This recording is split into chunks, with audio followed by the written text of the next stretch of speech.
Chris Aroncheta. Beatrice. Aroncheta. Ilang taon na po kayo? 1933. May 29, 1933. 76 years old po. Bale, ilang taon na po kayo dito sa ano? Sa Matanda dito? Opo. 17 years. 15 years na lang lagyan mo. 15 years na po. Kapag may asawa. Ano po yung mga tinitinda nyo? Ayun lang. Okay. Mga candy lang po? Candy, chicken, candy lang. Meron po kayong anak? Apat. Apat po. May nag-aaral po po ba? Wala na, matatanda na. Tapos 50 na yung ay, bunso ko, may mga apo na. Kapag po nagkakasakit kayo, ano po? Ano po mga sakit na... Rayuma. Mga rayuma, matatanda. Sakit na matatanda po. Wala naman po kayo nakukuha sakit dito po sa lugar na po. Wala naman. Clear, lahat. Sa puso, sa... Wala, rayuma na. Saan ho kayo kumukuha ng pera pambili ng gamot? May pensionado ako.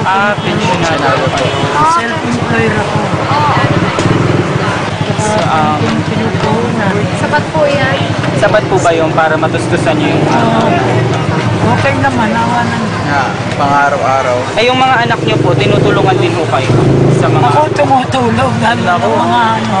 Ay, kayo po ang tumutulong sa kanila. Wala sila mga hanap buhay. Ay, ganun. So, kayo rin po yung tumutulong sa mga apo niyo po. Ay, lahat. Lahat po. Yung asawa nyo po ba? Ay, patay na. Matagal na. 5 years. 5 years na. So, natutustusan nyo po lahat? Awa naman ang Panginoon ng Diyos.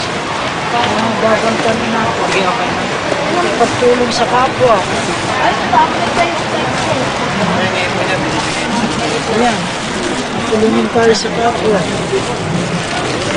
Sige ko na isang pagpaa. Sige po. Tamad yung ako kung magbenta. Ayan.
na sa buhay ay may pagkakaiba.